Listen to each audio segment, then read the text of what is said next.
Tem artilheiro da Série B livre no mercado.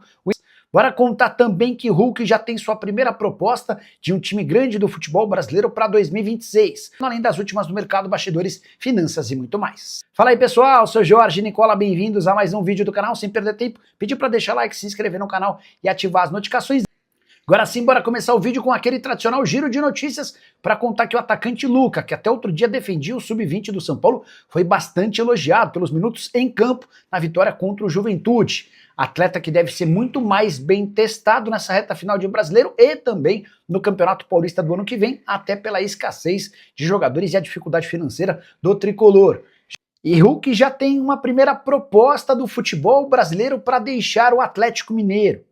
O centroavante de 38 anos de idade já indicou que preferiria ficar para cumprir seu último ano de contrato. Ele tem vínculo até 31 de dezembro de 2026. Mas Sampaoli é radicalmente contrário à permanência do atacante.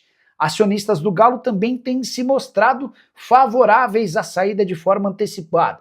Tudo por conta da economia de R$2 milhões por mês, além da queda técnica. Vale a lembrança de que o Hulk perdeu num dos pênaltis na decisão contra o Lanús, que resultou no vice-campeonato na Sul-Americana. Já são 9 pênaltis perdidos em confrontos eliminatórios com a camisa do Atlético. E a primeira oferta feita ao Hulk é do Grêmio. A nova diretoria, liderada pelo presidente Odorico Roman, já entrou em contato, demonstrando o projeto para a contratação do jogador.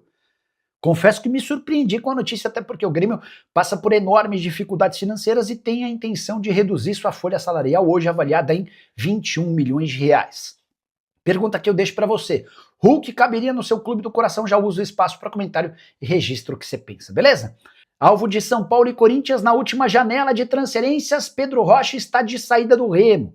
O artilheiro da segunda divisão decidiu não renovar seu contrato com a equipe que acaba de garantir promoção para a Série A. E dá para dizer que o Pedro Rocha está super valorizado.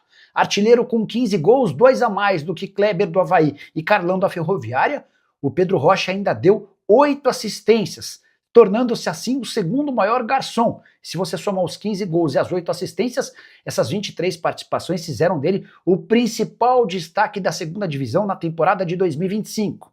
Também por isso Pedro Rocha tem sido bastante assediado. Times da Malásia, Indonésia, Tailândia e Israel já procuraram para fazer oferta, mas para todos a resposta foi a mesma. Pedro Rocha decidiu que quer jogar em uma equipe grande da Série A. Atleta que já viveu bons momentos, como por exemplo com a camisa do Grêmio, mas que vinha de uma temporada praticamente inteira de lesão, até a recuperação e o grande ano com a camisa do Remo.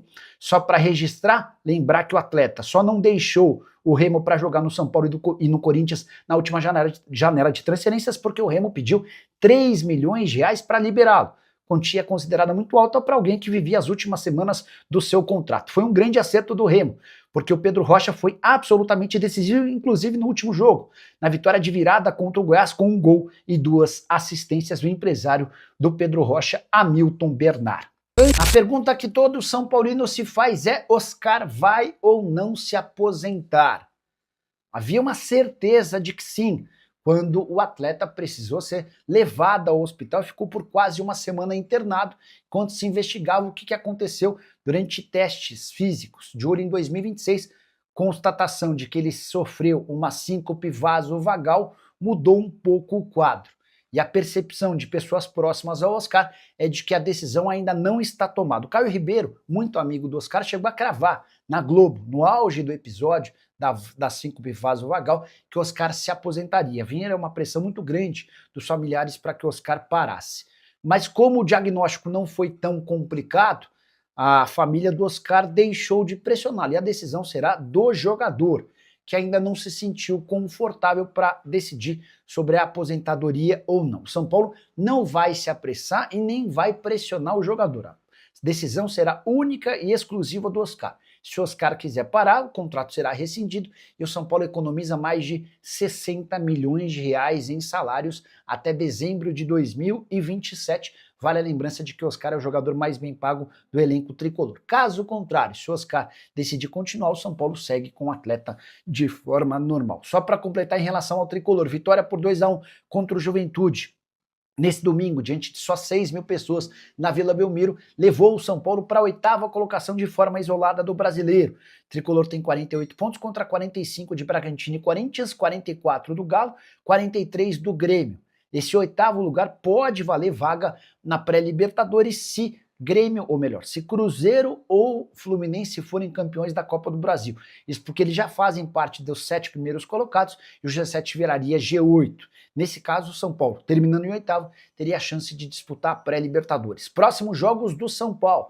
O Tricolor ainda enfrenta o Fluminense fora de casa, esse é o mais complicado dos jogos que o São Paulo ainda faz. Depois, o São Paulo recebe o Internacional e visita o Vitória no Barradão. A próxima rodada tem o Bragantino recebendo o Fortaleza e o Corinthians recebendo o Botafogo. São Paulo vai ter que torcer para que Bragantino e Corinthians tropecem, além de eventualmente tentar fazer ponto no Rio de Janeiro contra o time de Zubeldia. Desde que o Zubeldia foi contratado pelo Fluminense, o Tricolor tem 100% de aproveitamento como mandante. Bora falar agora sobre o São Paulo, que tem motivos para comemorar, pelo menos em relação ao aspecto financeiro. A introdução do FDIC garantiu uma redução na dívida tricolor e eu quero apresentar esses números divulgados pelo relatório da Outfields.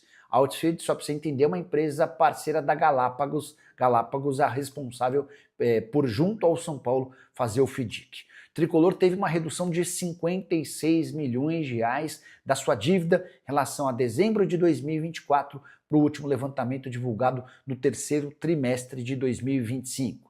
O saldo negativo passou de 968 milhões de reais para 912 milhões. Com um detalhe importante, a maior queda nessa dívida se deu justamente em relação a dívidas bancárias, que são aquelas mais preocupantes, que causam juros enormes. São Paulo tinha uma dívida bancária de 259 milhões de reais, a última atualização apontou 216 milhões. Importante registrar, porém, que o FDIC tem algumas amarras que obrigam o São Paulo, por exemplo, a vender atletas assim que surgem propostas. Tudo para poder bater aquilo que foi definido de forma antecipada, sob o risco de São Paulo sofrer sanções. Só para completar o noticiário do Tricolor, São Paulo enfrenta o Juventude nesse domingo, no estádio na Vila Belmiro, precisando da vitória para voltar à 8ª colocação no Campeonato Nacional. Resultado que, associado ao título da Copa do Brasil de Fluminense ou Cruzeiro, colocaria o Tricolor na pré-Libertadores de 2026. Preciso falar agora de um jogador do São Paulo que já foi alvo do Tricolor e que se declarou torcedor são paulino. Eu me refiro a Bernardo Júnior, que é filho do Bernardão, volante da década de 80 e 90, fez história com a camisa do São Paulo. Hoje o Bernardo Júnior atua na Alemanha, ele defende o Hoffenheim. E o pessoal do Gold foi cobrir um jogo do Hoffenheim e o entrevistou depois da partida. Bernardo Júnior admitiu que torce pelo São Paulo, por toda a ligação que o pai dele tinha como atleta. Bernardo conta que cresceu assistindo aos jogos do São Paulo no Morumbi, foi inúmeras vezes ao estádio, mora perto do estádio, e assim que vinha ao Brasil, sempre tem a oportunidade e o hábito de assistir a jogos do São Paulo. Hoje o jogador tem 30 anos de idade, carreira praticamente toda feita no exterior. Passou por Leipzig, da Alemanha, pelo Salzburg, da Áustria, pelo Brighton, da Inglaterra, também jogou mais recentemente no Bochum, 2 temporadas no futebol alemão pelo Bochum, se mudou recentemente para o Hoffenheim, 13 partidas nessa atual temporada, titular absoluto.